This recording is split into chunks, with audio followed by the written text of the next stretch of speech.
Okay.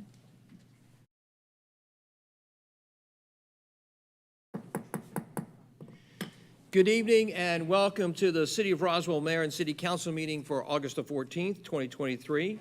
I'm Mayor Kurt Wilson. Welcome to all of you who are with us tonight and watching online.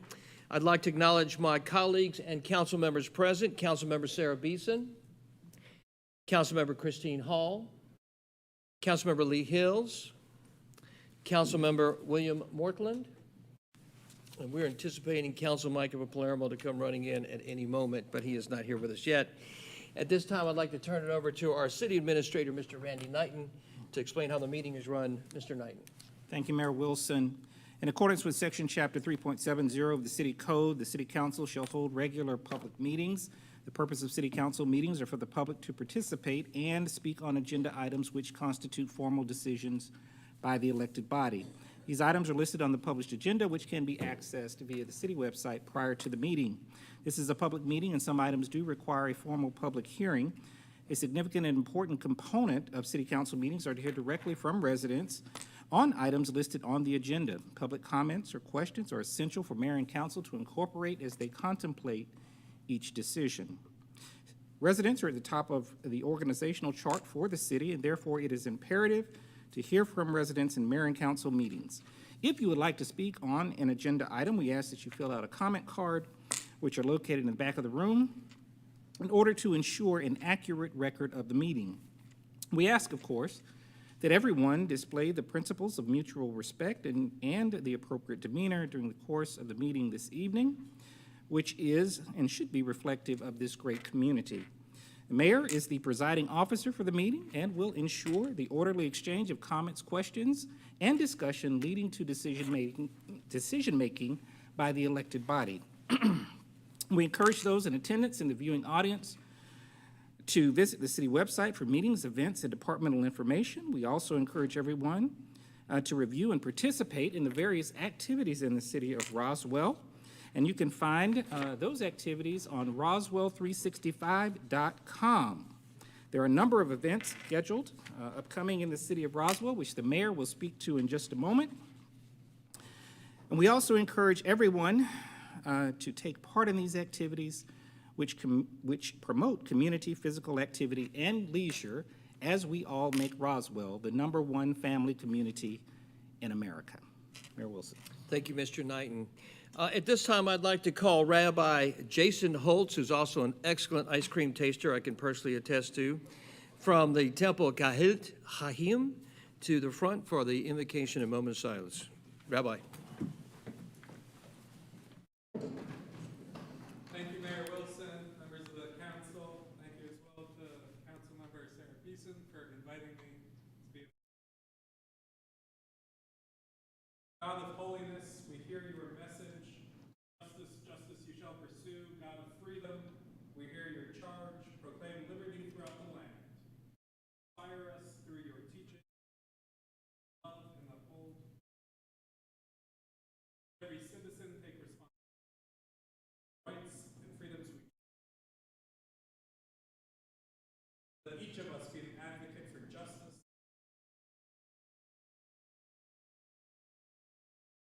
The values that make our nation and our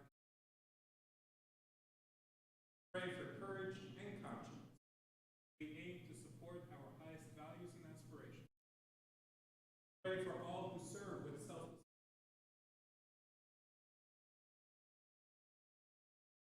Corporal Jacob Hughes. Serve as well and pray for those who serve, whether they serve in clinics, government, or at the Congress, and all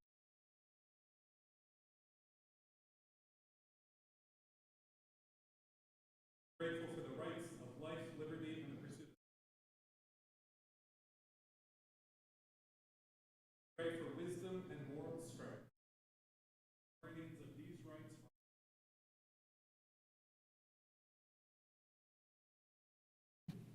Thank you, Rabbi. Thank you very much, sir. I look forward to joining you as an ice cream judge. I look forward to it as well. So again, thanks, Rabbi. At this time, I'd like to call United States Marine Corporal Jason Hughes to come forward and lead us in the Pledge of Allegiance.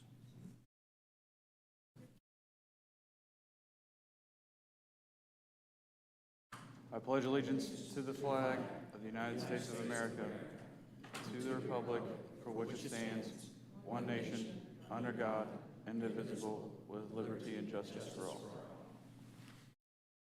Corporal Jacob Hughes, I'm going to ask you to stay right there if you would, and I'd like to ask the council to come down and join me for the first item under the mayor's report, which is the reading of a proclamation for the Esteemed Veterans of Roswell Award to United States Marine Corps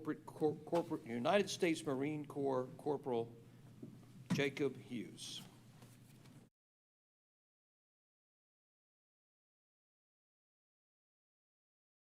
Thank you.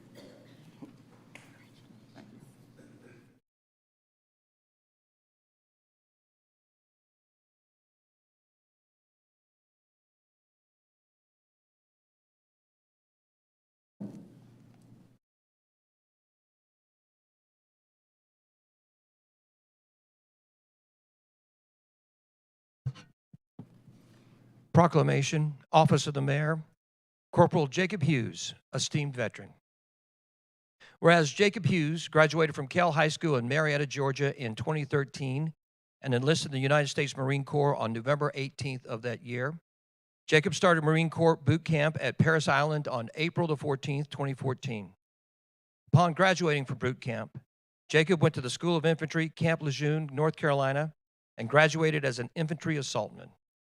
His first duty station was 2nd Marine Division, 8th Marine Regiment, 3rd Battalion, India Company Weapons Platoon.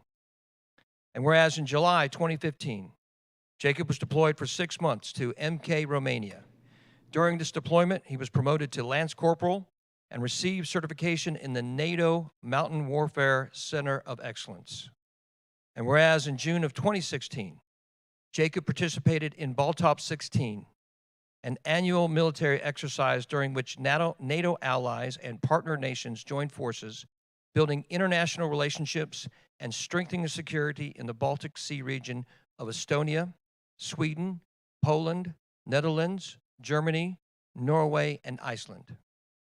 And whereas in February 2017, Jacob was deployed to Okinawa, Japan, where he participated in combat training exercises with the Republic of Korea Marine Corps, the ROKMC, in Okinawa, mainland Japan, and Seoul, South Korea.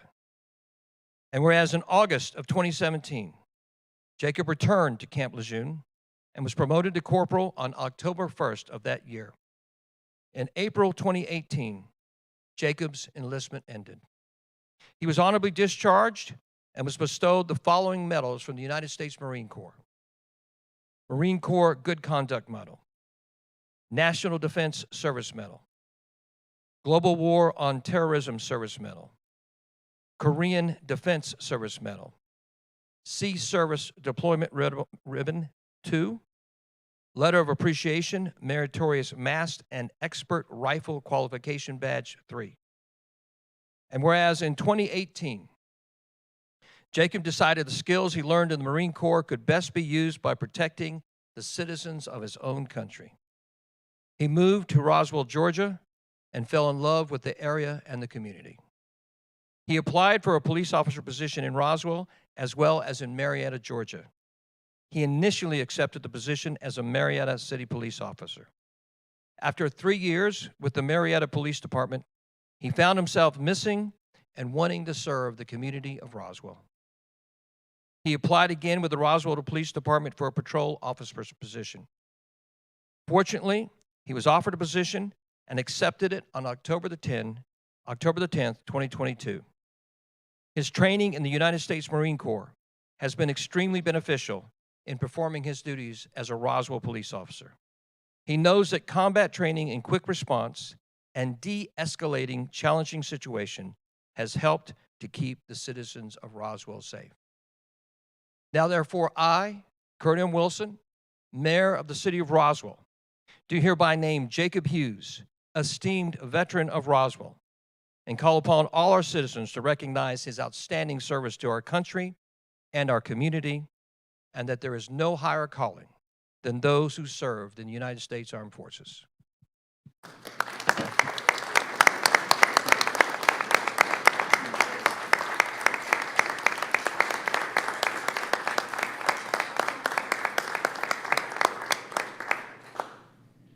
Jacob, this is for you. If you'd like to say a few words, we'd love to hear from you.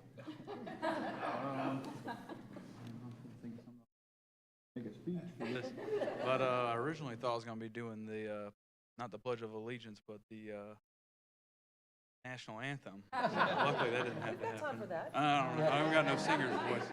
But I just want to say that it's great that I was accepted the job here, and I just love helping people out. And it's my calling. It is your calling. Have you got, yes, it is. I'm sure you don't. You're done here. If any of you have met Jacob in our city, you realize what an outstanding young man this is, and how committed he is to the service of others and to service our community. Jacob, thank you, and we're so proud of you. Thank you. All right, Mom and Dad and family, come on, let's take some pictures. It's for you, sir.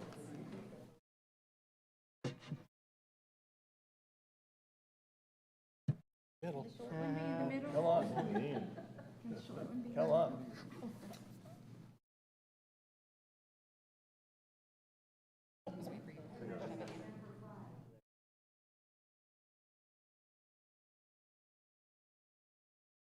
Thank you.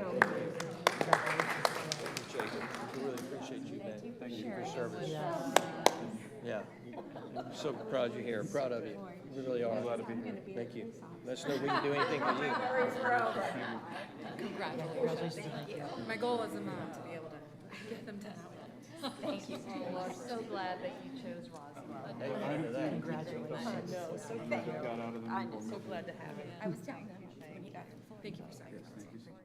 And then he came home and said, I just got home. Congratulations and thank you. So proud to call you ours. Thank you.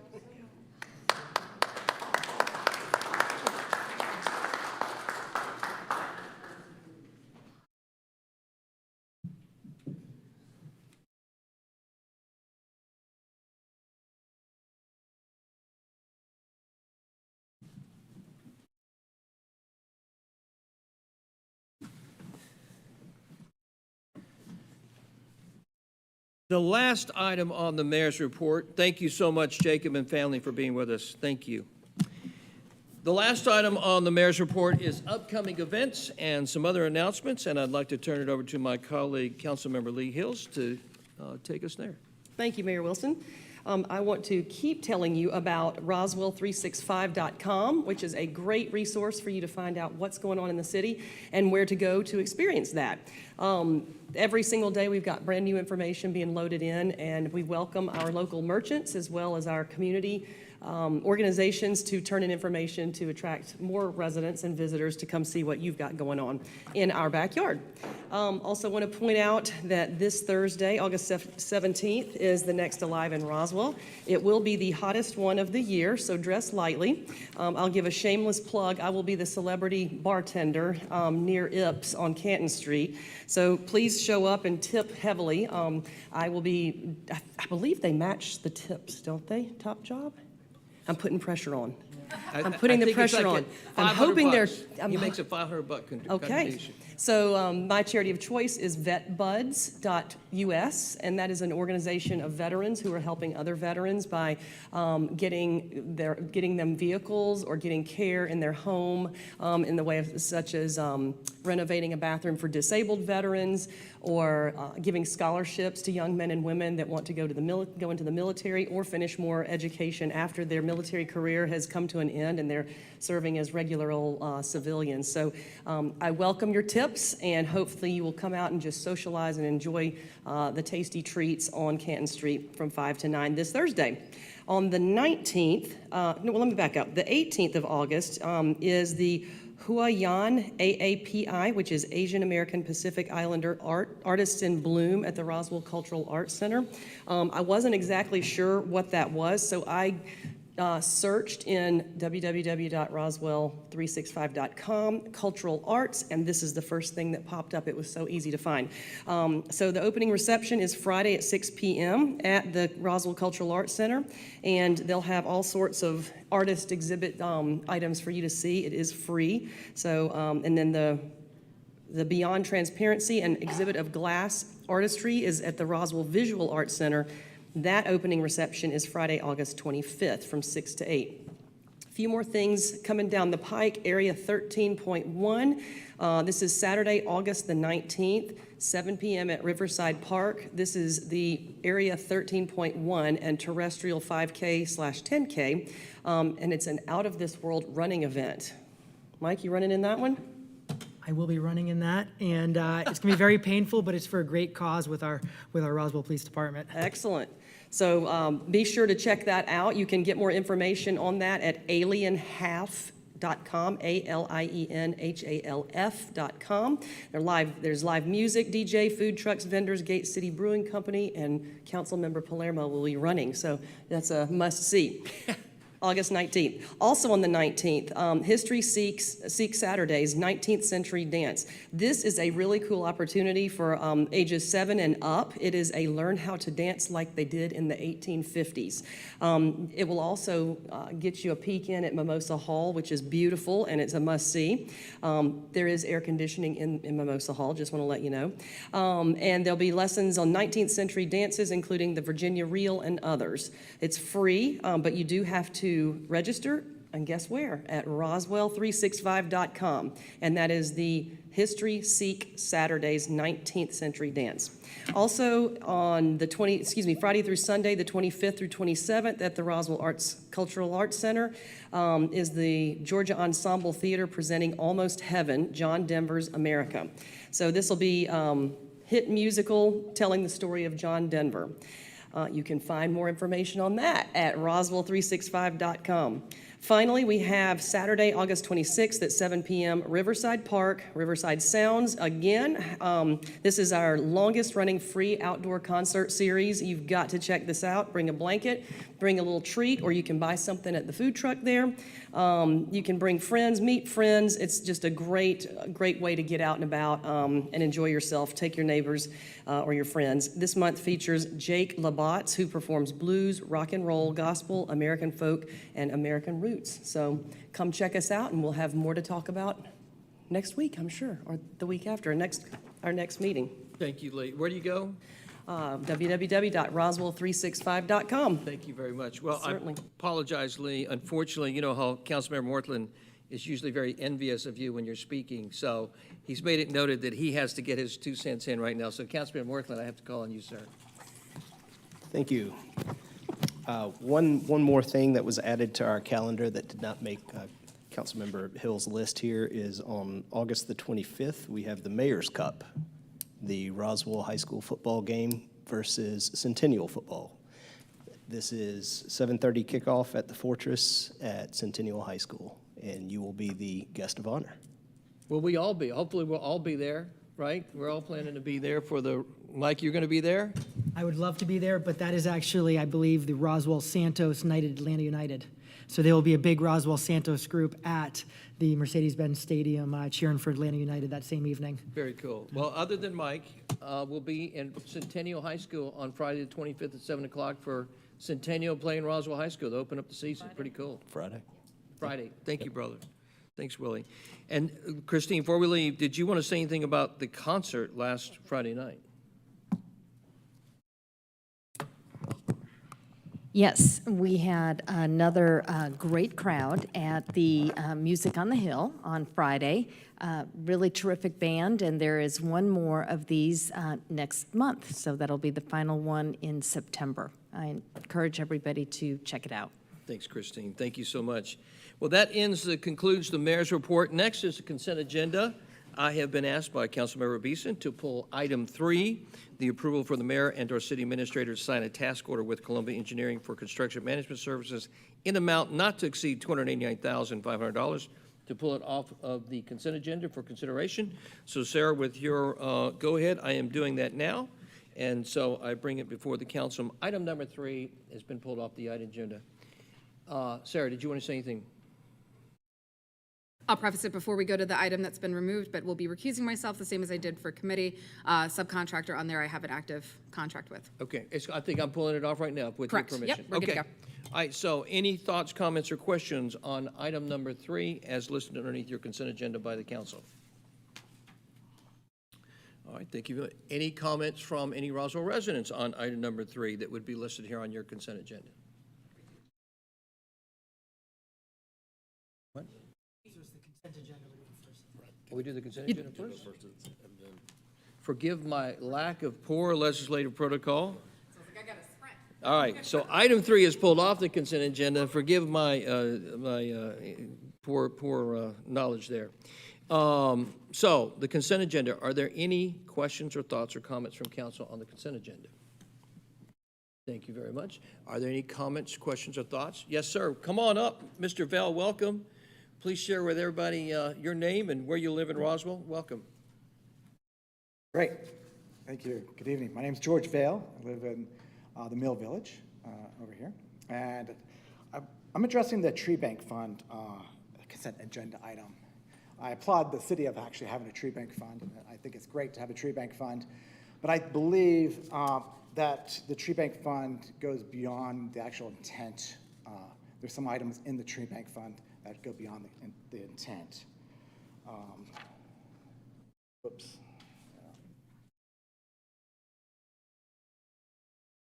How do I turn this on? Projector. We'll get somebody to help you. We're here. holding Just your a time, moment. George. Don't worry. Hold it in time. Thank you. Hold the time. Just give it a second. Yeah. Since I live in the Mill Village, we have a lot of great oaks and old trees. A lot of them have fallen in regards to some of the storms over the last few years. But as you see in the ordinance, the purpose and intent is to provide the standards and preservation of trees, protect the specimen trees, and promote a healthy urban forest. And there's no place in the intent that actually talks about landscaping and shrubs. So what I'm seeing here in regards to the tree bank fund, there's quite a few items in the tree bank fund. First of all, there's an Arbor Day celebration for $5,000. I'm not sure why it costs $5,000 to celebrate Arbor Day.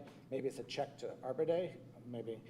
But as you can see, there's a lot of information here. There's maintenance and landscaping, a lot of shrubs, a lot of updates and improvements to, in front of the parks and things like that. That's all great, but it shouldn't come from the tree bank fund, because the tree bank fund comes from people cutting down trees.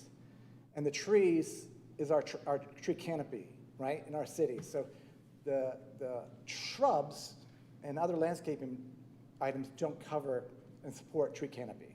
So I feel that these items are really not following the intent and where the money is coming from.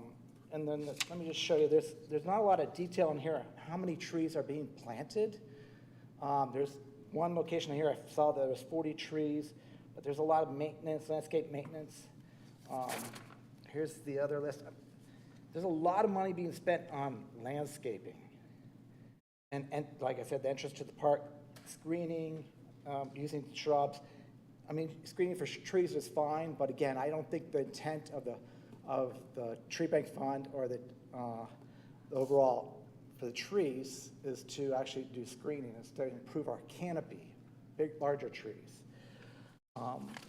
Really quickly, our neighboring cities have, in 2015, strengthened their tree bank, their actually tree ordinance, and they actually did a tree canopy study in Sandy Springs, and they actually been able to actually survey. They surveyed all the trees in their public area, in their public property. They have over 8,000 trees, and so they actually know what trees they actually have. Let me just show you here. They have a map. This map shows you all the trees that were planted, the types of trees. I'm sorry, it's a little, I can't read it, but they've planted over 1,000 trees have been planted in Sandy Springs in 2018.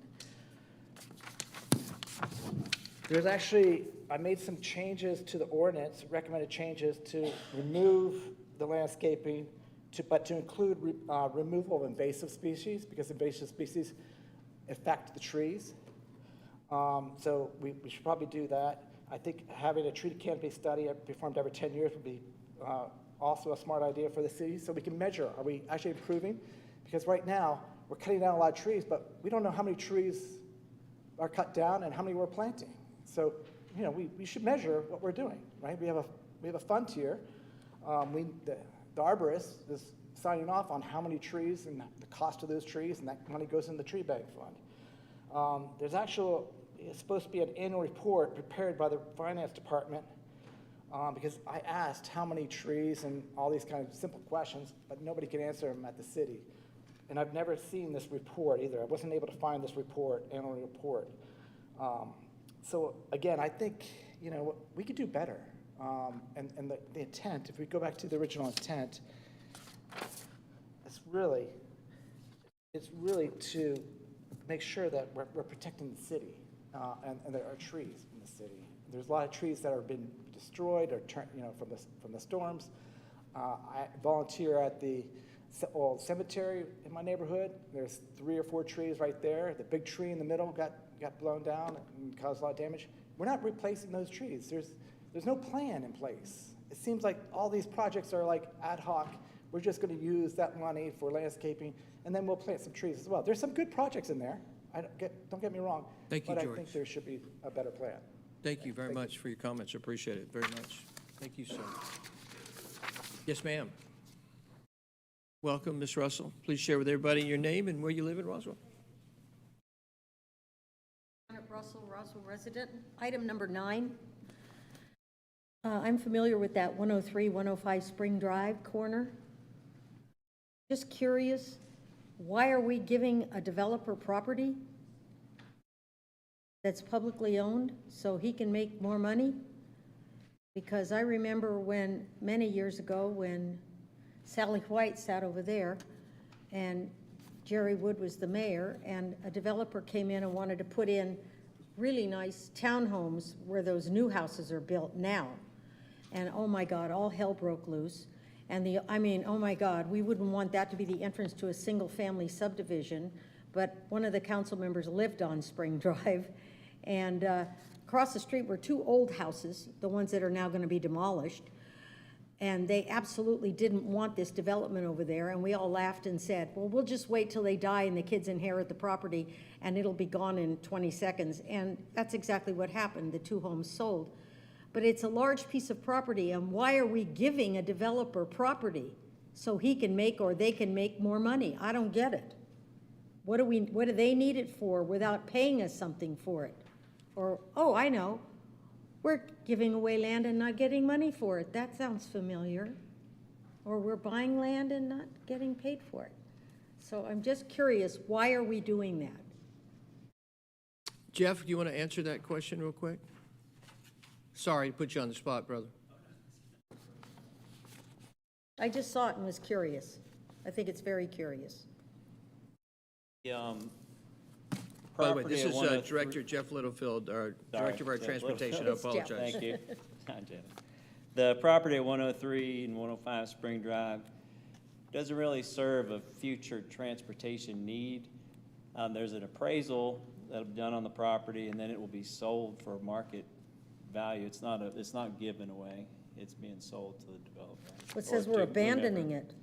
We're abandoning it as right-of-way, but there's an appraisal that's done, and then it's sold at market value. Well, let's make sure that we get paid for it, because this city has short-term memory loss. And we abandon things, and then all you guys leave, and then somebody else gets it for free. Yeah, the abandonment is just abandoning the actual right-of-way. The right-of-way, Yes, but we're ma'am. not abandoning our right to sell it. That's correct. Yes, ma'am. That's right. There's Well, an I want that appraisal. in the record. We're not abandoning our right to sell it. That's right. Okay, well, that's not here.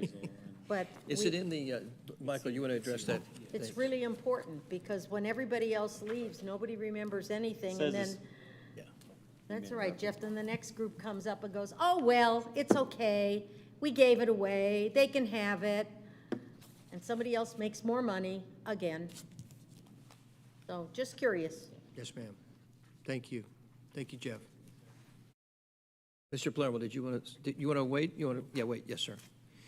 Any other Roswell residents like to address any items on the consent agenda, with the exception of number 3? Welcome, Mr. Yao. Please introduce yourself to everybody. Let them know where you live in Roswell. Well, I'm Jason Yao. I'm a long-term Roswell resident. I'm just running a little late here, so. Where do you live, Jason, just for the record, just so I'm fair with everybody? 5010 Old Oak Trace. Thank you, sir. So it looks like there's some construction documents, design work. Have these been presented to the public to have a look at before you turn loose the contracts? Jason, I'm sorry, which item are you asking about, sir? It looks like you've got several items here that are design related. For Don White Memorial Park construction documents. Was there a concept plan that was presented to the public on Don White that we're not doing construction documents? Jeff, you want to address that? These were addressed in committee, were they not? Yeah, all these items, Jason, were addressed formally in committee. They were all presented in committee, every single one of these items on the consent. But there hasn't been an opportunity to present it to the public beyond committee discussion. That's kind of what the committee discussion is for before it gets to council. Yes, sir, Mr. Leatherman? So specific to Don White Park, as the mayor has indicated, those schematic plans were at committee for the mayor and council to review. They've also been designed consistent with our 2016 River Parks Master Plan, which has been available and around for quite some time. And so we're taking the interpretation of that plan and committing those into the construction drawings. They've also been reviewed at the Recreation Commission level as well, and that's available to the community to attend. So there's been no material change from the 2016 master plan? Well, you'd have to define material change, and I don't want to get into a debate here on the dais of what that means from your perspective and my perspective. So the question is, tell me what your question is, Jason, so I'm trying to make sure we address it. If we were to look at the concept plans that were presented to the public in 2016. On the River Master Plan? And we were to look at what's being released for hard construction design work now, would you look at it and go, these look like such vastly different plans, or is it, well, they're so close that the variations are so minor that it wouldn't be a concern?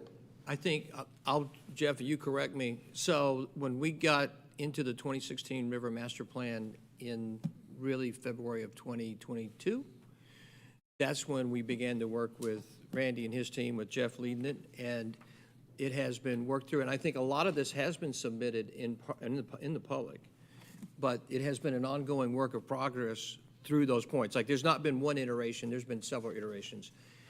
I would be hesitant to answer your question like here on the dais and say, hey, Jason, it's so close to what was done in 2016. I would be a little hesitant to say that because there's been a lot of variations. And I'll give you an example.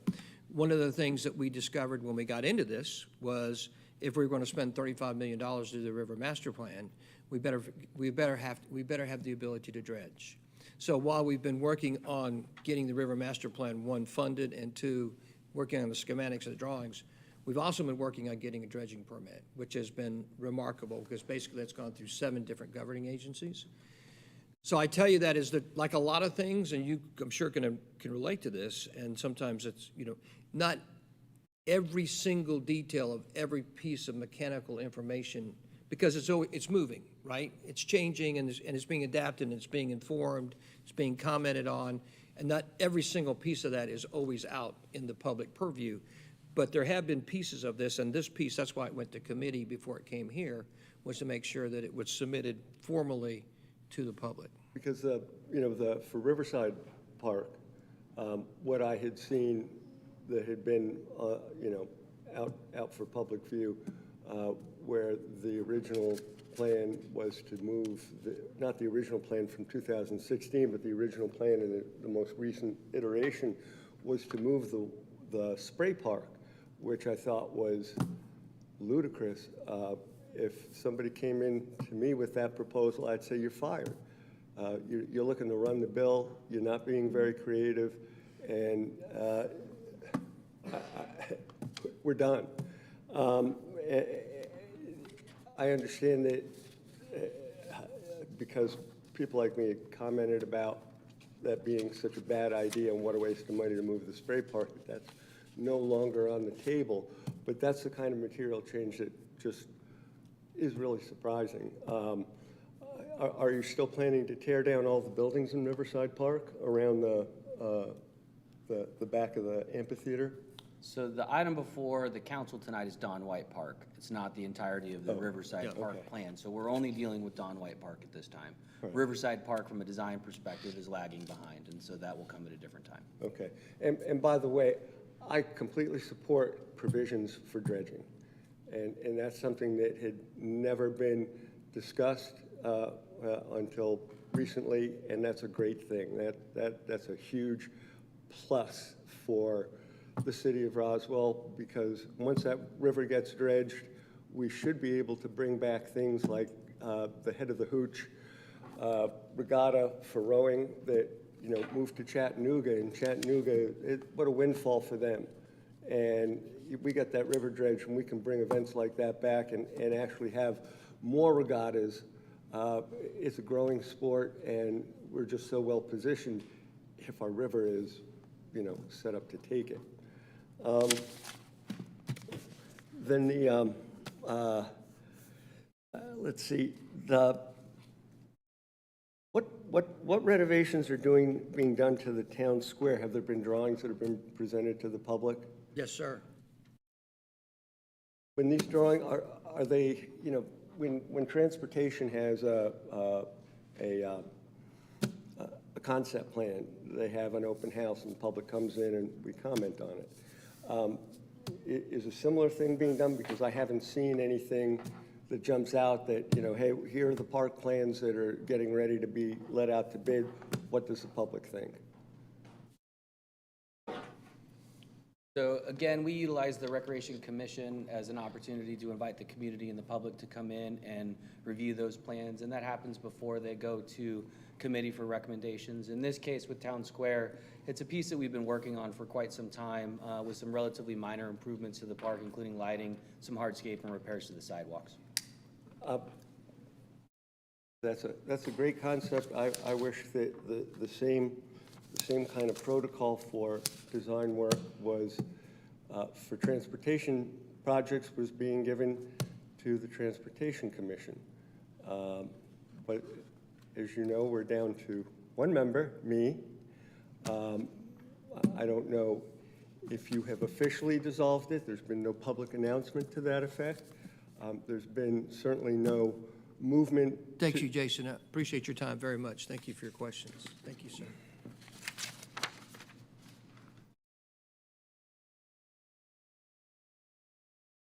Would any other Roswell residents like to speak on any items on the consent agenda? Thanks very much. Bring it back to council. Councilmember Palermo? Thank you, Mayor Wilson. I have 3 comments. So one of my comments is I would like to remove item number 2, the tree bank fund item from the consent agenda. The reason for that is my intent actually would be either to move it to committee tomorrow to go through the exact feedback that was given, which I think was very helpful and valid feedback, or to move forward tonight some of the clear ones that absolutely are for planting more trees, like, for example, one of them that's planting 40 trees. But either way, I would like to remove that from the consent agenda based on the residents' comments. And then, Michael, can I ask a question? Would you be open to perhaps moving it to a committee meeting, not tomorrow night, but following? The reason I say the agenda for committee is very heavy tomorrow. And I think there's a lot of things that need to be addressed in. that makes sense. I'd have a question for Mr. Gaines to see if there's any risk with it being slowed down Good point. to next month's council meeting. Or another way to do it potentially is if tonight we move forward the item with the 40 trees and the rest we move to the committee meeting 2 weeks from now. You could do it on August 29th, on the committee meeting on August 29th. Or you could have a specially called committee meeting as well. Yes, sir, Jason, sorry. Mr. Gaines, Community Development Director.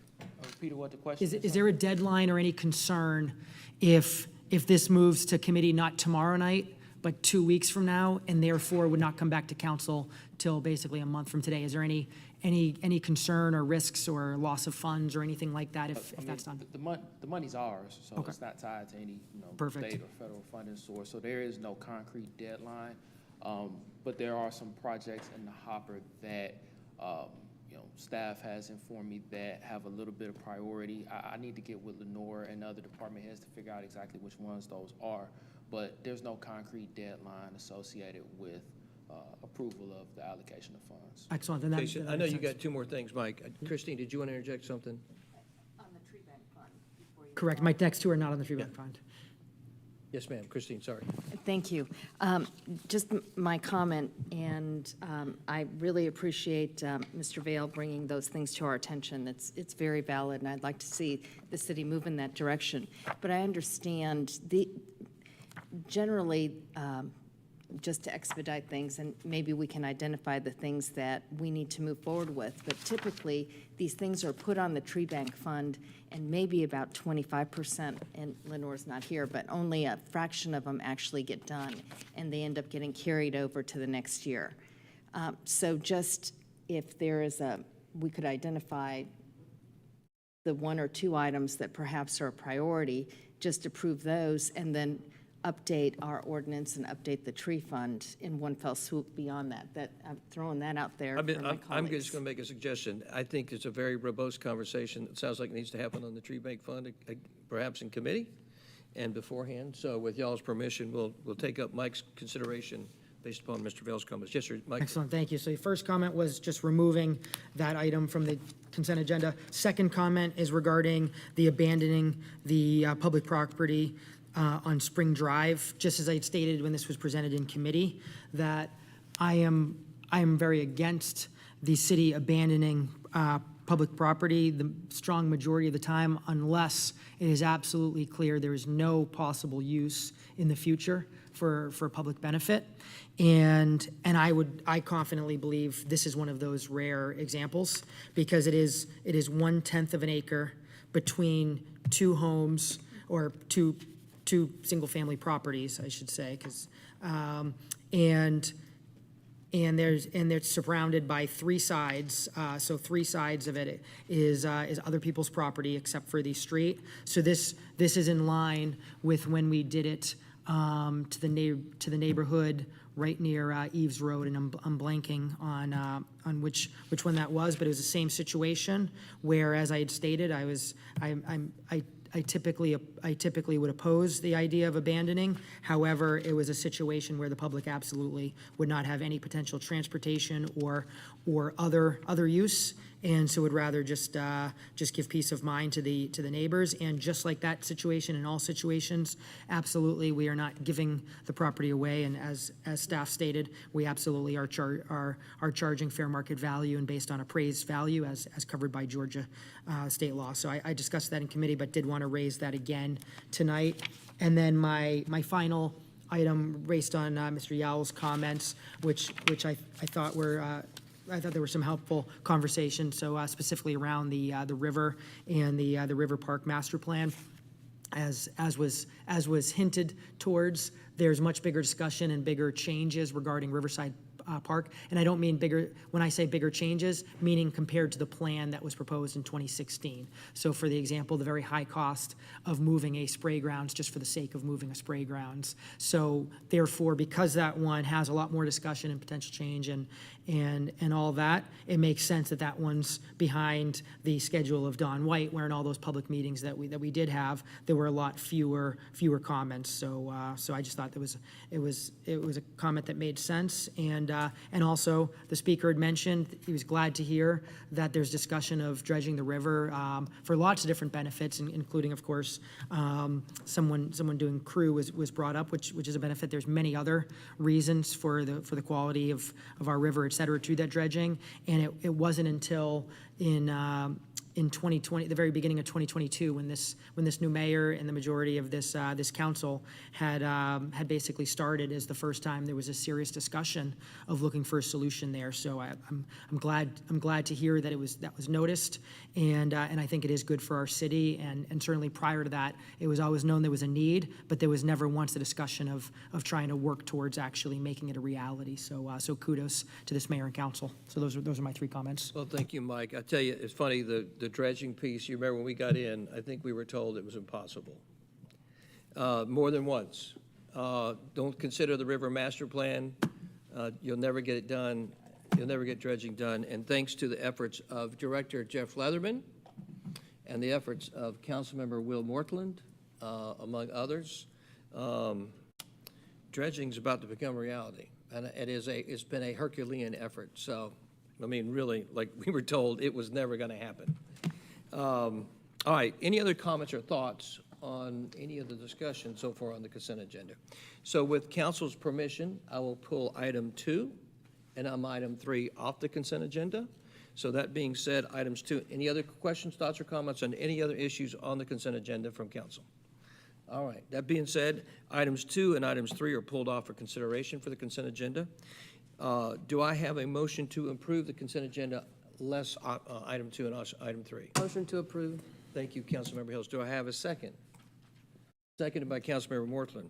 All in favor of passing the consent agenda with the exceptions of item 2 and item 3, please raise your hands. And so the consent agenda passes with the exceptions of item 2 and item 3. Thank you very much.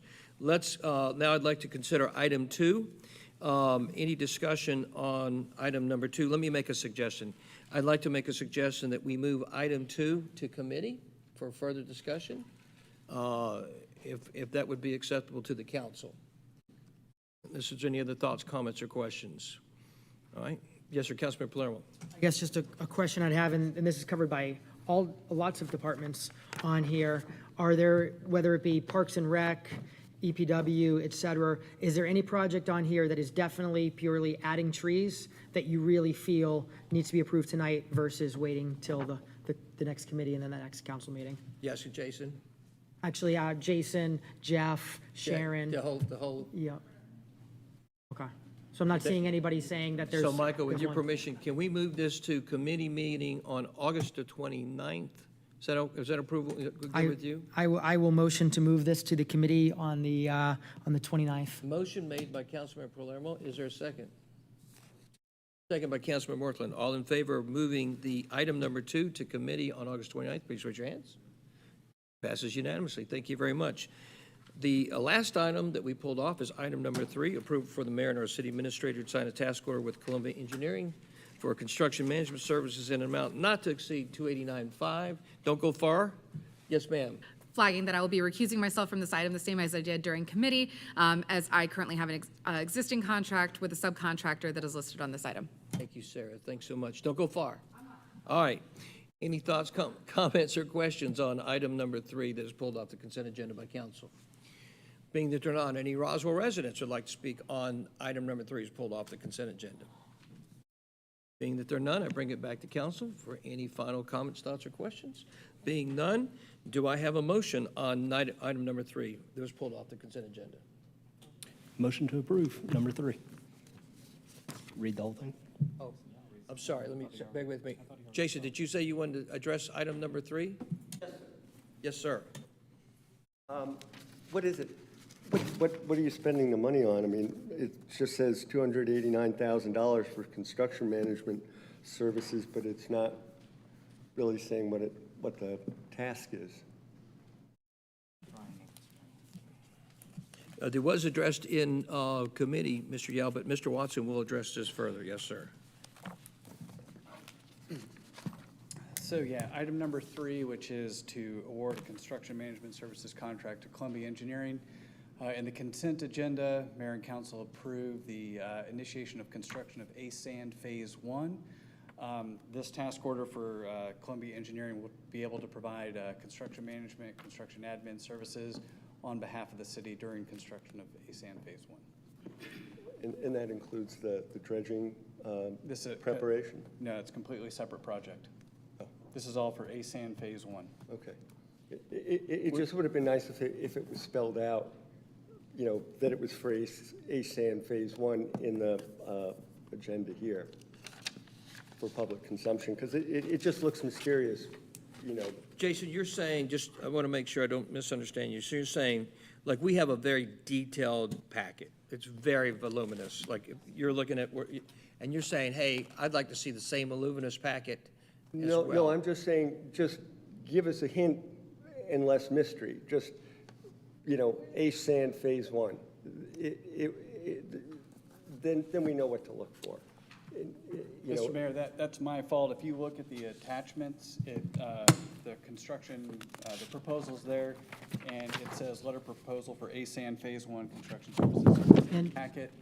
It's my fault that it didn't get put on to the agenda title. Is the scope of work attached? Are you able to see the scope of work in there, Jason? Yes, sir, Councilman Palermo. So so the agenda packet comes out immediately, the same time the agenda comes out. And so on this, so there's obviously only so much space that can fit into the header, but literally right under the header is item summary. The City of Roswell for services for ASAN Phase 1 Fitness Loop Trail. The scope of work contains construction administration, construction inspection, and construction materials testing. That's just in the item summary, and then underneath on that agenda packet is all the detail. But in that one item summary, it does mention specifically ASAN Phase 1 Fitness Loop. Okay. It just would have been nice if it was on, the agenda at the door. So has the design work been let out? So this is the supervision of the design and construction. Supervision of the construction. The design work was done several months ago. Oh, okay. Yeah. All right. Thank you. Thank you, Mr. Yao. Thank you, Mr. Watson. By the way, Brian Watson, Assistant Public Works Director, Environmental Public Works Director. Thank you, Brian. Any other thoughts, comments, or questions on item number 3 from Roswell residents? I want to make sure everybody gets a chance. Thanks very much. Any final thoughts, comments, or questions from council? Mr. Worthland, were you making a motion, sir? Motion to approve the mayor and/or city administrator to sign a task order with Columbia Engineering for construction management services in an amount not to exceed $289,500. Thank you, Will. Second. Thank you. Seconded by Councilmember Hills. Is all in favor of item number 3, approved for the mayor and city administrator to sign a task order with Columbia Engineering for construction management services in an amount not to exceed $289,500? Please raise your hands. Motion passed unanimously. Thank you very much. Sarah, come on back. All right. Sarah, I'm going to go ahead and introduce the next item while you're walking back. Don't take your time. Next is the Transportation Department. Councilmember Hills, would you please read the transportation item? Yes, thank you, Mayor. Approval of a text amendment to Chapter 18 entitled Streets, Sidewalks, and Public Places, adding a new selection entitled Special Assessments for Public Improvements of the Code of Ordinances of the City of Roswell. This is the first reading. Thank you very much, Councilmember Hills. Assistant City Attorney Michael Petty, would you please read the ordinance, please, sir? Yes, ordinance to amend Chapter 18 entitled Streets, Sidewalks, and Public Places of the Code of Ordinances of the City of Roswell. Thank you very much, sir. Does council have any thoughts, comments, or questions on this matter at hand? Councilmember Palermo. So this was, I think, another good discussion when Mr. Petty had brought this to committee. And Mr. Petty, I know I reached out to you with a concern I had heard. And so what I wanted to make sure we were clarifying and making sure we were having in this ordinance is lots or parcels of land upon which single-family homes or townhomes exist shall not be subject to any special assessment as provided for this section.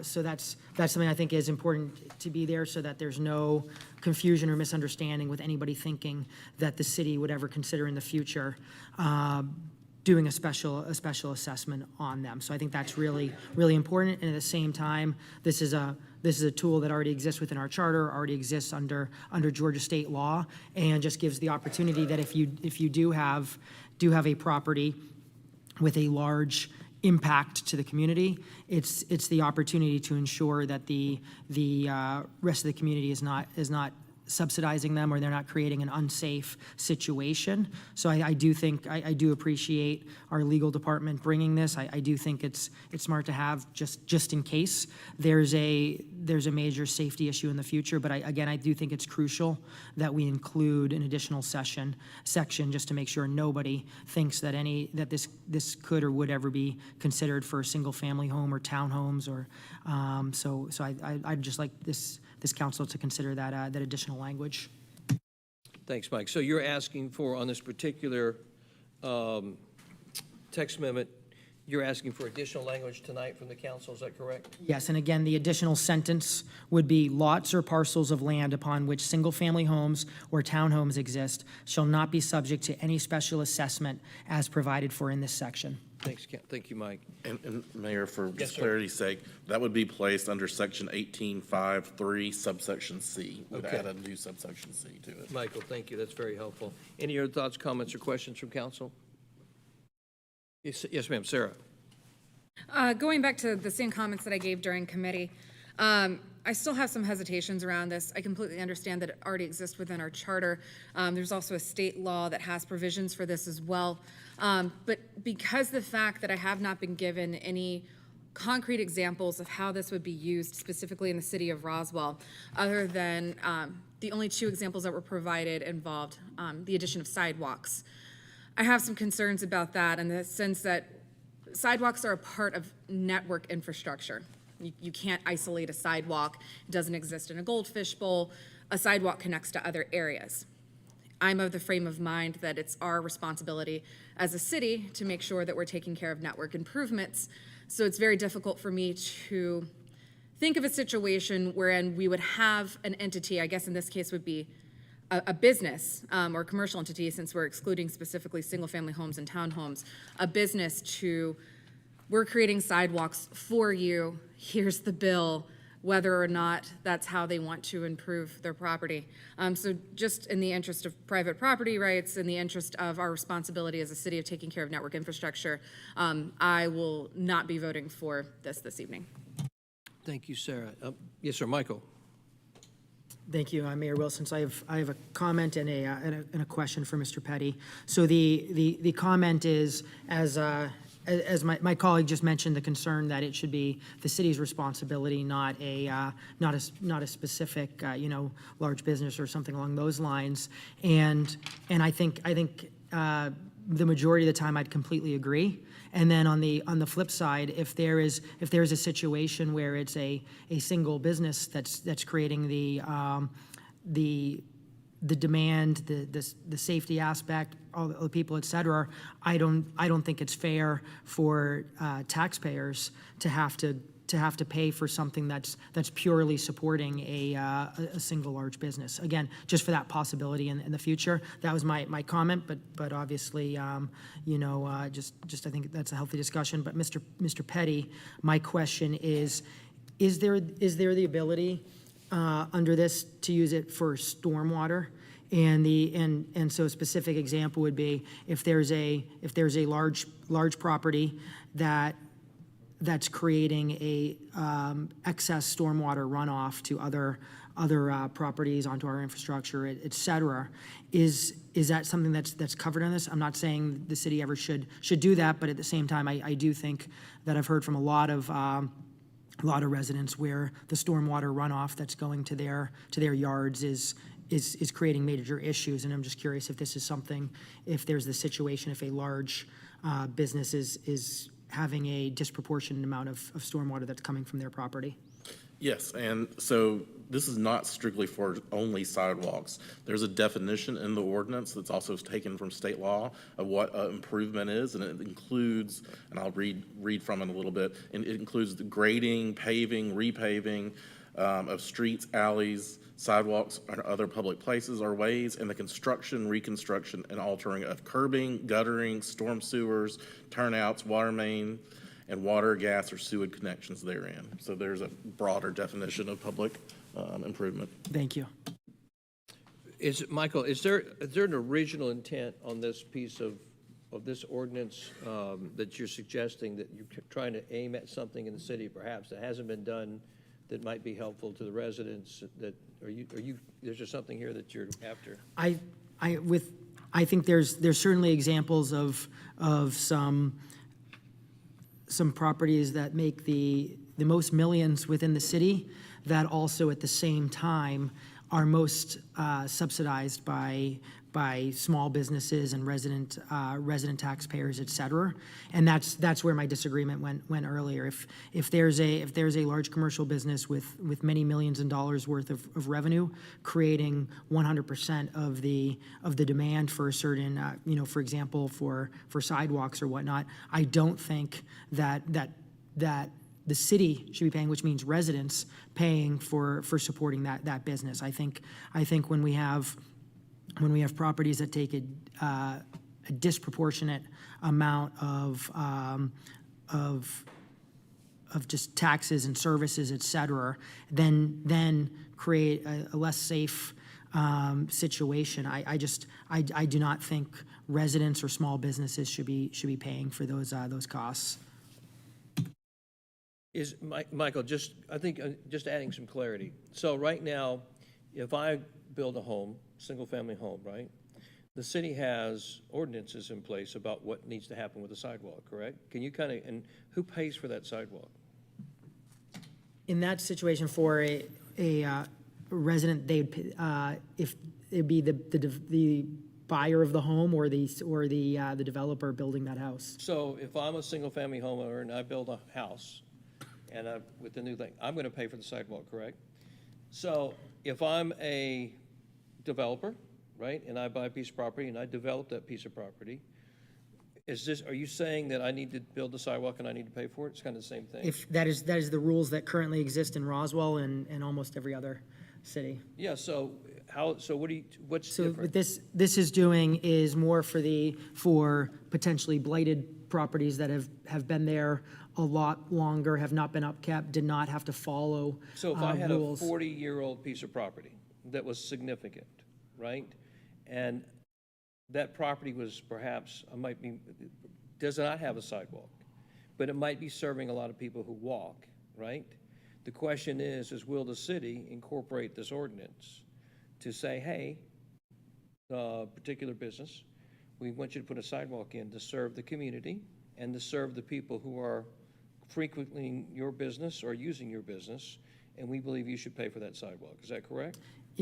So I think it's something that should be able to be considered. Again, if this passes tonight, that does not mean that it's actually gonna be used. This is just setting out the process if the city ever determines there is a need where there is a safety concern or there is a disproportionate use of services, et cetera. This is just gives the opportunity in the process where there'd be a full, fair process for a large multi-million-dollar business that also gets a lot of excess services from the city of Roswell, for there to be a situation where it's not going to be the Roswell resident that's paying for the high infrastructure use they're getting, that instead it would have to be that large property. So if I hear this, and let's say I'm just a regular business in Roswell, and I'm situated somewhere in the city, the vast majority of those businesses have some kind of infrastructure, streets, sidewalks in front of them.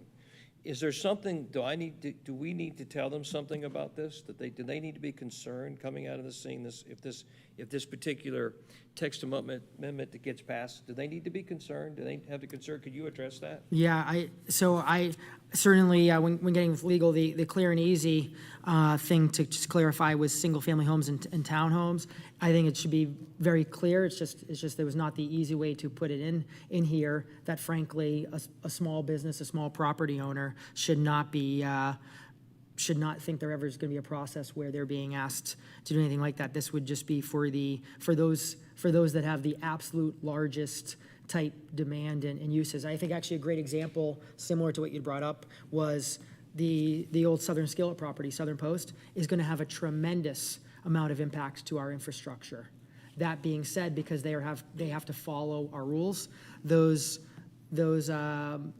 over 100 apartments, those townhomes, that office, that retail, all that is going to have sidewalks, is going to have to meet all the stormwater requirements, in which case that means it's not going to create additional stormwater runoff to affect neighboring properties. And so something like something where it's that large, but they don't have the proper stormwater, they don't have the sidewalks, and they're yet creating that same demand and similar situation of Southern Skillet, that's what we'd be talking about. Let me ask you a question, just kind of maybe put it in layman's language. Are you, through this, trying to address maybe some of the things in the past that maybe just didn't get addressed? No pox on anybody, right? There's not a shot at anybody, but maybe the things weren't addressed in the past, and you're saying, hey, we probably need to address these. It's in the best interest of the city, the best interest of perhaps really the businesses, and the best interest of who those businesses are serving. You're kind of addressing maybe like, hey, the stormwater requirements weren't in there 40 years ago, for example, but they got to be addressed, right? Somebody has to pay for that. Is the business going to pay for that, or are you going to ask the citizens vis-a-vis the Roswell residents to pay for that? Is that kind of where you're going after with this? That's exactly right. Again, going to the Southern Skillet example, there is going to be thousands of people probably walking, to and from there potentially on a busy time. And if they did not have sidewalks there, if they were not required to build sidewalks, I would absolutely strongly believe it should not be the residents of Roswell that should be paying for the sidewalks based on the demand that they're creating. And in fact, that is a part of the business that they operate. And of course, for a long time, Roswell, like almost every other city, has had the rule where because it's newer, they have to. But if you're a large, very valuable property creating a lot of demand, then potentially, if it's older, you weren't having to follow our stormwater rules, in which case, stressing the infrastructure, potentially negatively impacting neighboring properties. And same thing with if you have thousands of people that are walking to and from there at busy times, it shouldn't be the Roswell resident that's having to do that, because at the end of the day, the Roswell resident's not making the millions of dollars, off of that business. Sarah, can you address, tell me what your challenge is with this, tell me what your problem is. Sure, I will go ahead and address this all at once. I've very much enjoyed this back and forth because it actually illuminated a lot of the situation for me. Let's go ahead and say it out loud. It's everyone's favorite boogeyman, apartments. You're talking about apartments in this situation because the apartments are the largest generator of tax dollars in the entire city of Roswell.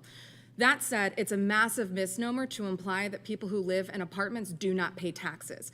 In fact, because I just told you they're the largest generator of tax dollars in the city, not only do they pay property taxes, they also pay commercial taxes. So combined, the largest tax in the city of Roswell come from our apartments.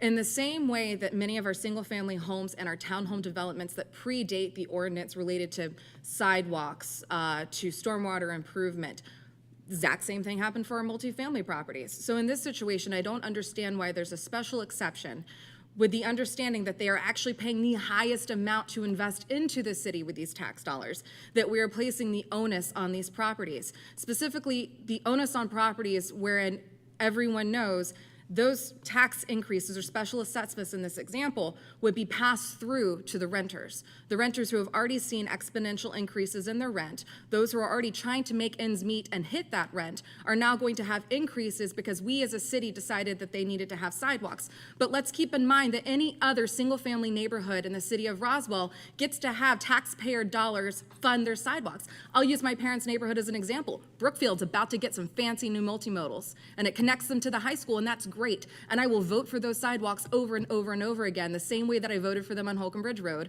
the same way that I voted for them on Pine Grove. But I don't understand why in this exception, we're trying to point out that somehow multifamily properties are the exception to this 2017 ordinance that required sidewalks. Most of our single-family homes also fall within that exemption. So I don't understand why their tax dollars that they're paying the highest amount of do not go as far when it comes to us as a city covering network infrastructure that benefits our residents, which are also our residents. So again, because of that, I will not be supporting this measure. You said a lot, and I want to unpack a little bit I often do. So when we bring up apartments, we have a significant amount of apartments in the city of Roswell, and I think sometimes it's been used as a political red herring to say, particularly to some people in the council, hey, you're against apartments. And I think that's very far from the truth. I think the question is, and by the way, I think with Michael, to your point, most of these apartments are owned by REITs from New York City. They're 40-year-old properties. They've not been significantly reinvested in. One of the things that I have been working on personally and hope to get done is to create a absolute standard of living for all housing dwellings in this city, so that there is an absolute maximum of, there will be anybody who lives in the city, no matter where they live, whether that's a townhome, a single-family home, or an apartment, that the quality of their life, the quality of their dwelling will meet certain thresholds, period, end of story. Well, I didn't interrupt you, but yes, ma'am. No, go ahead. No, go ahead, sorry. I do want to point a clarification on that, because if the intent is to improve the quality of life for those residents, Yes. do you have any examples of any apartment complex that is not located on an arterial road, that therefore the city would normally cover any other amount of infrastructure improvements along that corridor? I'm not sure, do I have an example of any apartment complex that's So not for an example, arterial? most of them are on Holcomb Bridge or Highway 9. Is there any reason why, in the history of the city, we would Yes. not cover sidewalks in that area? Well, I'm not talking about sidewalks, I was talking about standard of living first. Okay. I was unpacking, so forgive me, because I thought you brought up several issues. Go for it, sorry. So the first thing I kind of want to respond to, because I think a lot, and we'll see it on Facebook tonight, or somebody will see it on Facebook tonight. Hey, there's that council, they're very anti-apartments. They're bad people. And I want to be very clear, this council, the staff, this mayor is not anti-apartments, we're far from it. That's why I'm making a very clear point about how we are going to have very clear measures in the city of Roswell about standard of dwelling, quality living, that we'll not accept anybody not living in a certain standard, period, in this city. And that's going to come out of this mayor and council. And that's a big deal, and it's a big deal to me personally. And as like a lot of people who probably grew up either living in apartments as a kid or growing up as an adult in apartments, I take umbrage whenever I hear, and I've heard it here sometimes in the dais, like, you're anti-apartment. How could I be anti-apartment? I'm the mayor of the city of Roswell. 30% of my residents live in apartments. 30% of my residents are just as important as the other residents who live in homes. I take umbrage whenever this argument is brought up that somehow that I'm suggesting, or anybody in the council is suggesting, that there's an anti-apartment feeling. That's much different than saying, look, from an intentionality, there are those, Sarah, and you know them, who would have Roswell be 250,000 people.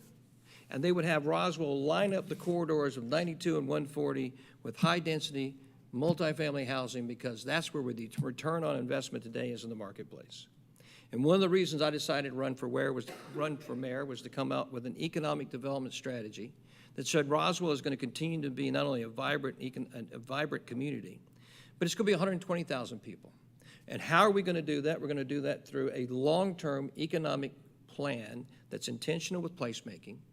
But that does mean, and I have said to both, and I'll take critics on all sides, I've said, hey guys, we're not going to do high-density standalone multifamily because it's not in the best long-term interest of the city from an economic value perspective and from a long-term quality of life perspective.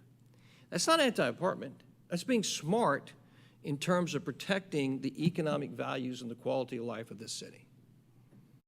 That's a much different statement than saying, hey, I don't like apartments. It's saying, oh no, I got a plan, we've got a plan for what the long-term viability, the best interest of the city is and for the quality of life for all 100,000 residents who live here today, especially those who live in apartments, and for the 120,000 residents who will live in this town 20 years from now. So I want to be very clear because we're going to be hearing a lot about apartments, anti-apartments. The second thing I want to say is that you're going to hear me, and when you see us come out with the second iteration of our long-term economic strategic plan, you're going to see that placemaking is a part of that. You're going to see some radical things happen that I think are going to blow people's minds. But one of the things is that you're going to hear us. We're very much in favor of high-density, mixed-use projects that include O&I, retail, mortgages, and multifamily. And they're going to have pro rata percentages. And people again say, well, you can't do that. Well, you know what? When you have scarcity, and one of the things Roswell's not understood very well is that it does have scarcity.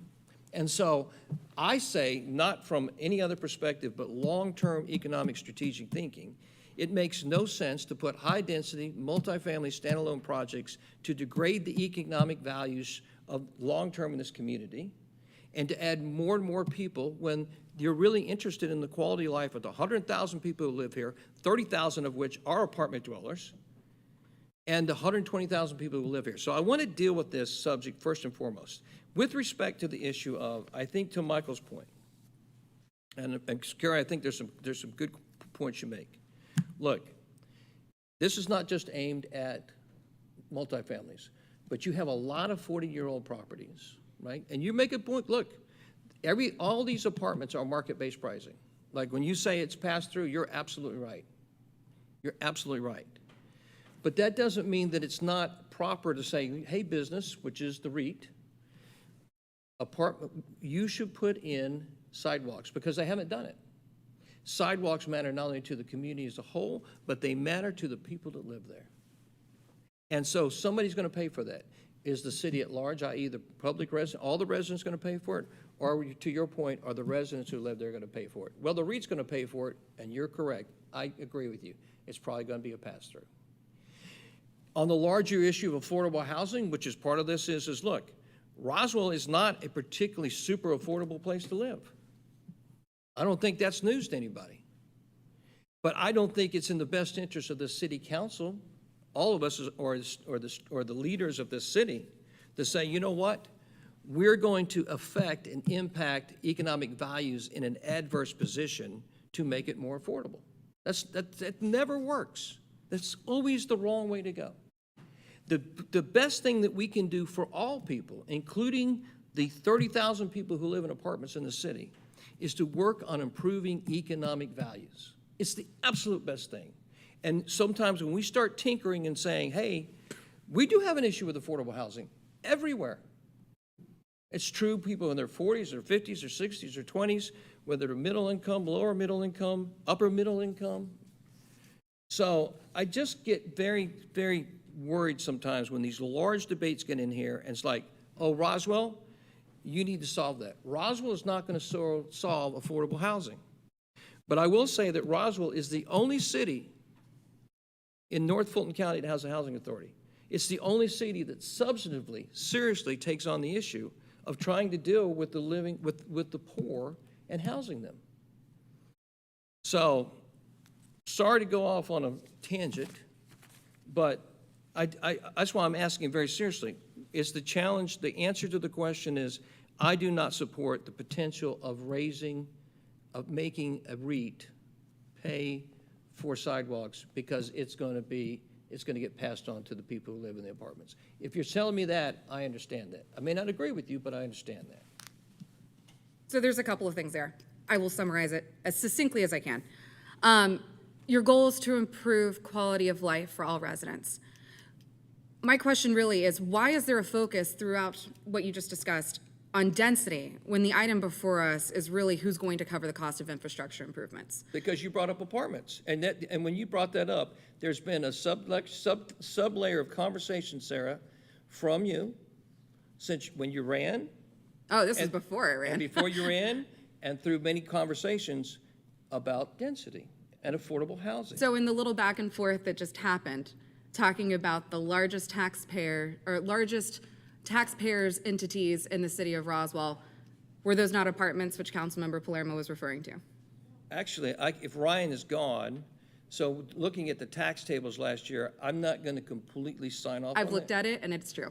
Our apartments are the largest taxpayers in the city of Roswell. In fact, it's also some of our most costly property in the appraised values. But that being said, we've gone off on a tangent and been distracted from the actual point. What was that? Sorry. Point of clarification, you're talking about top line and not net. So there are expenses associated with each type of category of tax collected. I'm touching on what Councilmember Palermo referred to.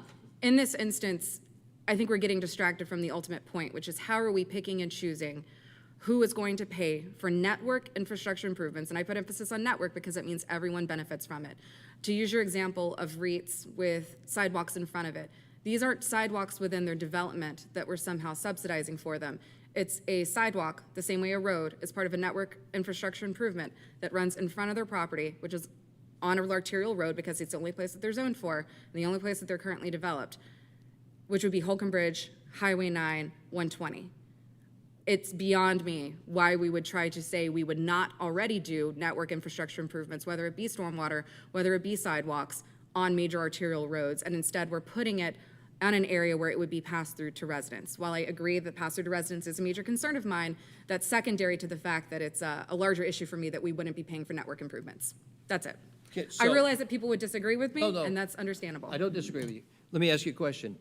Do you not think that you and I, as elected representatives, have made a significant commitment to pay, to ask our fellow residents to pay for network improvements in a dramatic fashion? I mean, you've been involved in this. You've been involved in all of the ideals and talking about things we're doing in several different areas of transportation, especially multimodal paths. Like that there's a serious commitment of this elected leadership and staff to do it. I mean, you're involved in that. So again, back to my original point, we're not asking for Brookfield to pay for the multimodals in front of Brookfield. We're not asking for when you brought residents up on Pine Brookfield, Grove to do it. When you brought up Brookfield, I thought it was interesting because Brookfield's a great example. I live in Brookfield.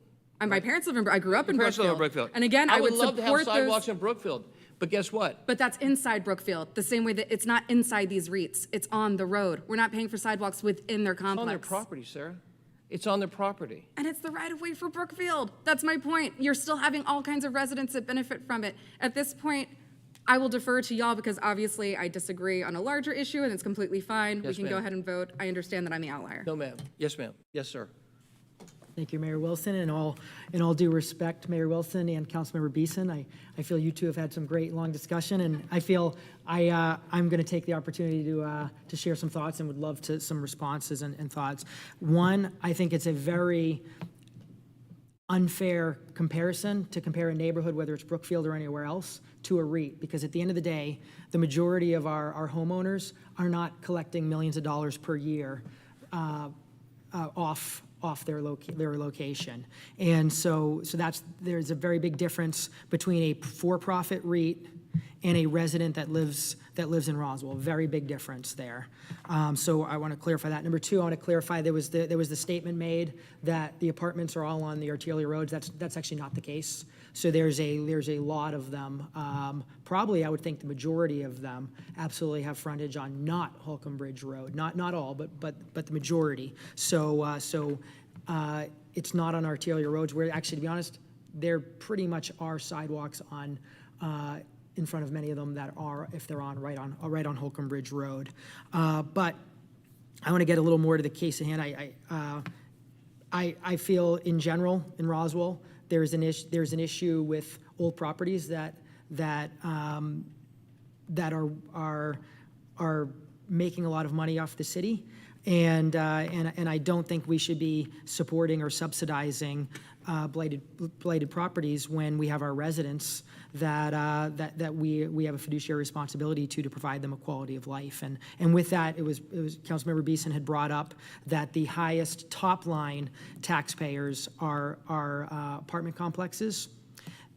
That does not mean that the city makes the most money off of them, because there's basically a revenue side of the equation and there's an expense side of the equation.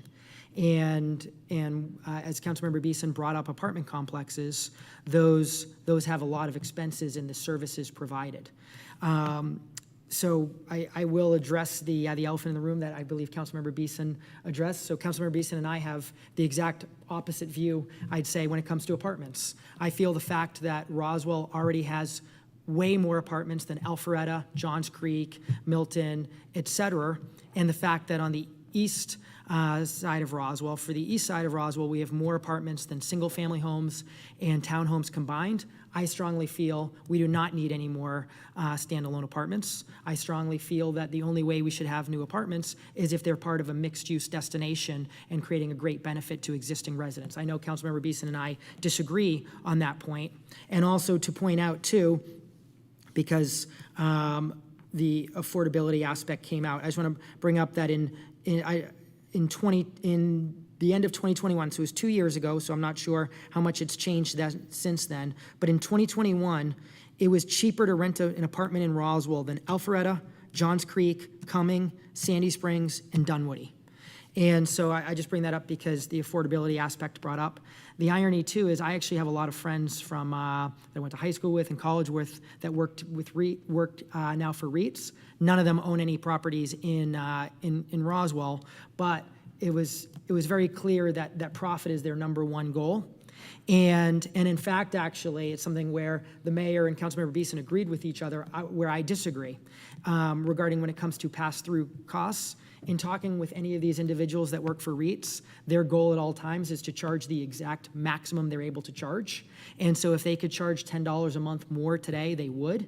And so therefore, to just imply and guarantee that anytime there's an additional cost from the city, automatically that's passed through, not if it's going to get them out of touch with competition with other locations, et cetera. But here comes down to the biggest issue on why I do support this, and it's because, as I mentioned, there are blighted properties that are using a great amount of services, and residents should not be subsidizing those properties. And that's not apartment complexes I'm actually referring to when I say blight. When I refer to blight, I'm actually referring even more so to potentially vacant properties that are just being sat on by speculators and seeing the value go up due to our investment, et cetera. But here's the biggest reason why I think this is, since Councilmember Beeson brought up the example of apartment complexes, I'd say I care very much about the residents in those apartment complexes. And I strongly believe they deserve sidewalks. They deserve a safe walk to Holcomb Bridge Road or wherever it might be.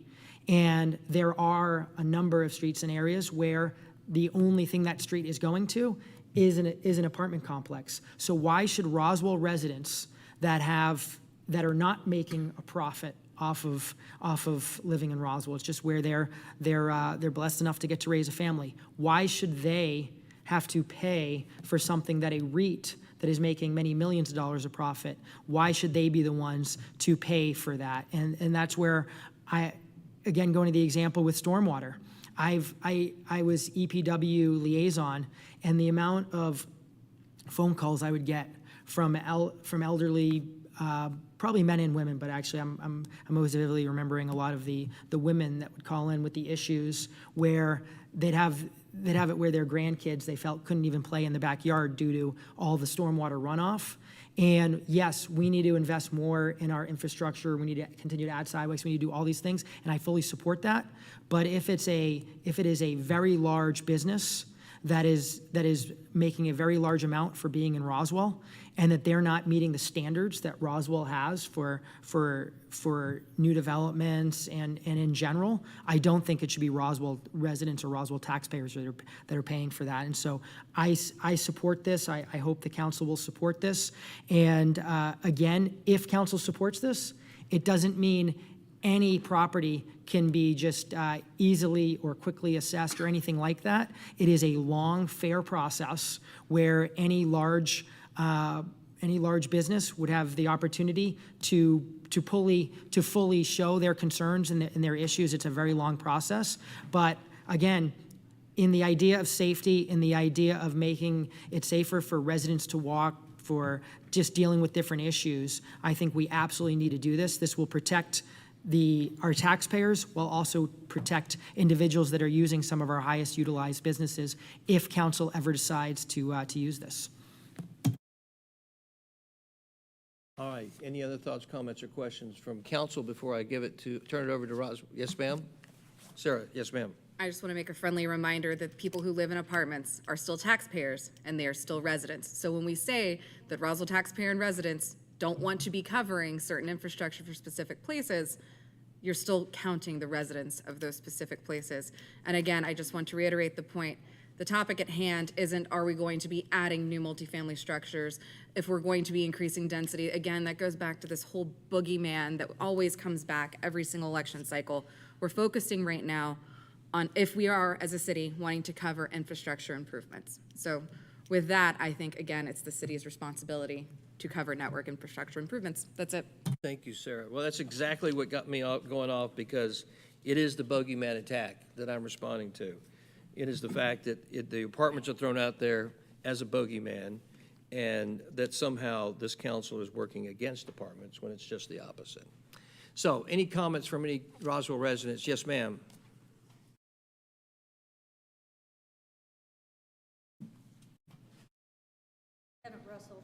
resident who actually lives on an arterial. None of you do.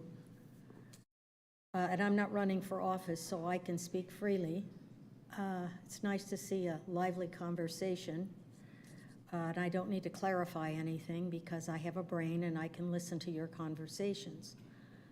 I was under the impression for years, I've sat here, when previous council voted that when somebody made an improvement, like a big project, they were required to put in the sidewalk in front of their property to connect to the existing sidewalks on either side. There was no ifs, ands, or buts. It wasn't about apartments. It wasn't about anything. It was simply if you bought and you built a project, you were responsible for the sidewalk that was in the frontage of your property.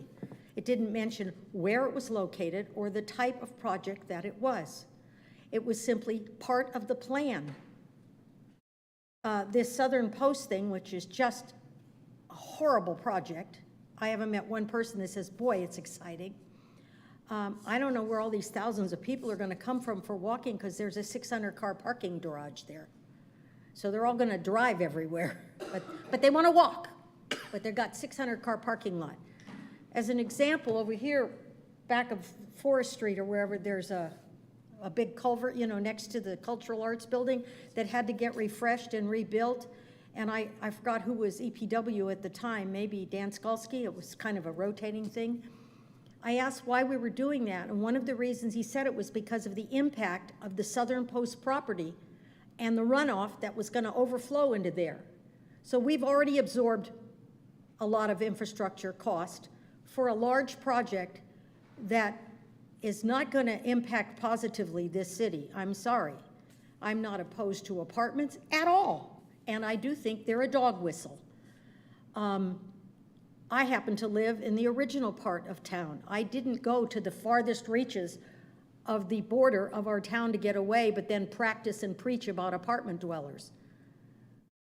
I live near them. Beau Rivage, which has changed names 20 times down by the river, has no sidewalks. Nobody's cared about those residents. Nobody's cared about where I live. 50 years I've been asking for a sidewalk and we don't get one because it's so old and it's the historic district. So I think there's a whole lot of argumentation, and as I said, I was under the impression that always, when somebody made an infrastructure building, another example, the Oxbow Road Extension project that connects Highway 9 to Mimosa Boulevard. When the Roswell Presbyterian Church expanded their property between maybe 2004, 2008, we called it the Big Dig because it was like the Boston project, it took forever.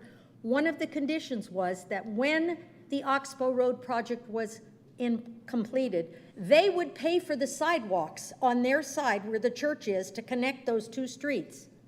It was never exempted, it was deferred because they knew the project was coming, and in fact, that was a condition of their permit to expand their church. Now, at this point, nobody knows where they can find the documents, but I'm sure they're in the permits to build that, expand that church. There was no iffies or whatsies. That was one of the conditions. Put in the sidewalk to connect Mimosa to 9. It's the same thing here. When we improved all that stuff from Holcomb Bridge to here years ago, that was one of the conditions, sidewalks. I don't think the city should have to pay for it. And if they're going to pass through anything, trust me, they pass through anything they can. Where Fraser Street Apartments are now, used to be, there was 150 units on 10 acres. They built 300 units on the same 10 acres. And the rate of the rent went up about 250% to 300%. So believe me, they're not in it to be nice guys. And I think we need to let them pay for the project. Yes, ma'am, thank you. Yes, sir.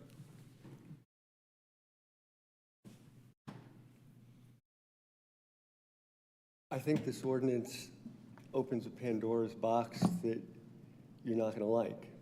It is discriminatory, and not for the economic, socio reasons. It's discriminatory against a certain class of property owner. You're building putting in public infrastructure for public benefit and saying to one property owner, we're going to disproportionately penalize you. it's troubling. Can I ask, Jason, let me ask you, I'm sorry to interrupt you, we stop this time. Why are you saying that? Because the issue of apartments was brought up. That doesn't mean this is just about apartments. I'm not. But I would be very careful, because I know that's how it's going to get reported out of here. And that's where you kind of went with on this. We went right there. No. And so this is not a discriminatory piece. That's why I brought up in the very early conversation, when I asked Mike, what are you trying to address here? Are you trying to address no pox on anybody, right? Perhaps things that got left out, not taken care of 30, 40 years ago. That is not prejudicial against anybody. It's just time. So I don't even understand that. You don't understand. No, I'm obviously, not, Jason, when I obviously, use the Jason, term, nobody understands. when I say it's discriminatory, I thought I was pretty clear when I said it's not a socio or economic. I understand what you said, Jason. Yeah, so what's the point? It's a discriminatory act against a certain class of property owner, not resident. Class how? Class how? You got to be more descriptive. If you're going to go after one class of property owner. What class of property owner are we going after? Well, clearly it's not single-family or townhouse property owners. That's right. It's commercial property owners, it's multifamily property owners, it's everybody but most of Commercial would be the same as multifamily. It's everybody but most of the city. And the problem is that when you get a development or construction permit, you have to do a couple of things. You've got to agree to put in certain amount of public infrastructure on your frontage. You also have to pay impact fees. These fees are all being collected at the time that the work is being done. If you miss that moment, you're coming up with a retroactive tax against a particular class of property owner. It's so wrong.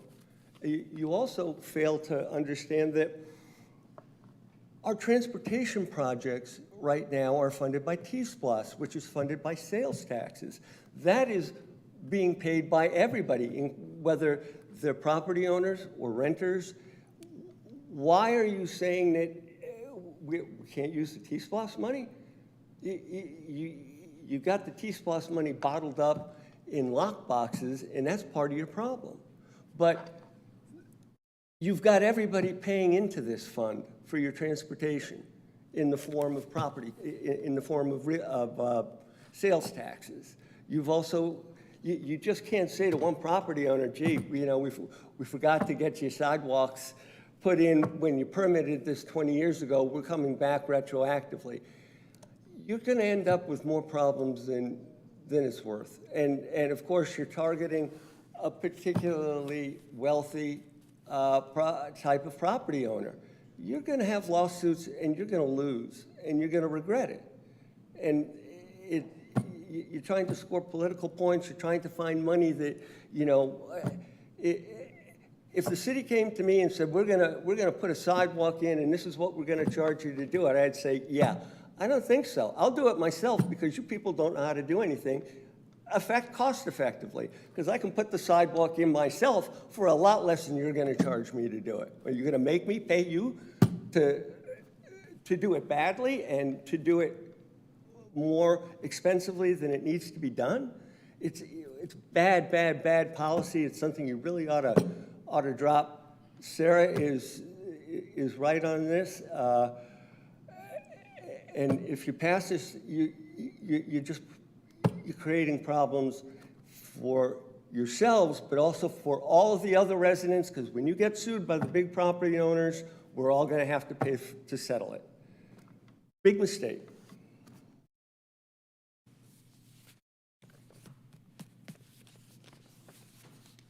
Yes, sir.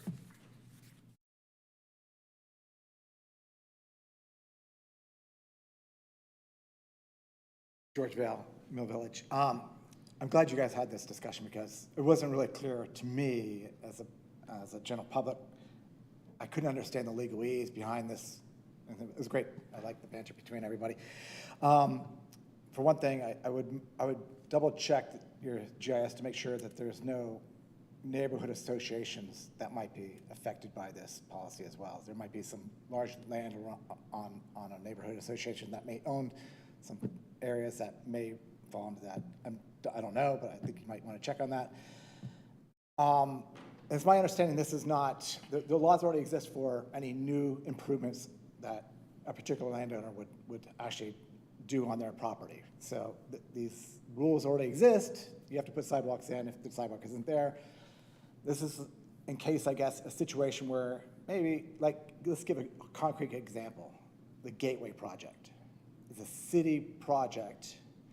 There's big apartment complexes and condo associations and commercial businesses all along that corridor. You mentioned that it's just large entities.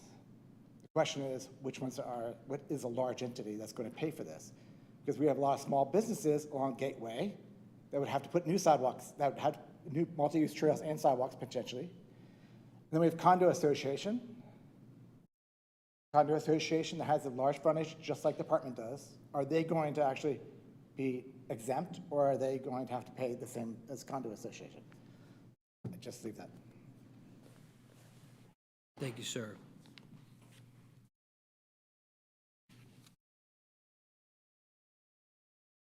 Any other comments or thoughts from Roswell residents? If not, bring it back to council. Any additional thoughts, comments, or questions from council? Councilmember Hall. Thank you, and maybe we just need to bring this back to the 10,000-foot level. This is a question for Mr. Petty.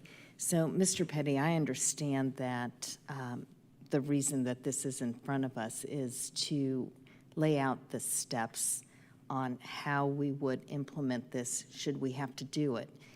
And we just currently don't have that in place, but we have all of these rights and powers as a city to already be doing this. Is this correct?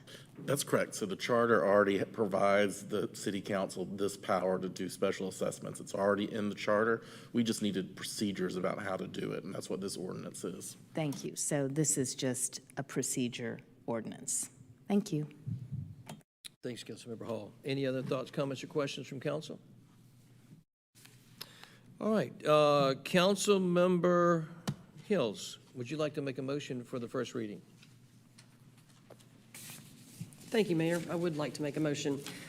Approval of a text amendment to Chapter 18 entitled Streets, Sidewalks, and Public Places, adding a new section entitled Special Assessments for Public Improvements, which would be item C under section 18.5.3, stating lots or parcels of land upon which single-family homes or townhomes exist shall not be subject to any special assessments as provided for in this section of the Code of Ordinances of the City of Roswell. This is the first reading.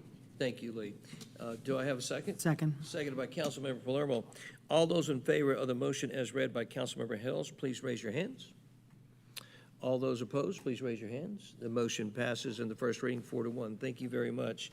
Assistant City Attorney Michael Petty, would you please read your last statement under the City Attorney's report? Yes, I would recommend that we go into closure to discuss personnel, litigation, and real estate. Thanks. Do I have a motion for closure? Motion from Councilmember Hall. Do I have a second from Councilmember Beeson? All in favor of going to closure, please raise your hands. Motion for closure passes unanimously. Thank you very much. Being that there are no other items, this mayor and council meeting of August 14th, 2023 is adjourned. That guy.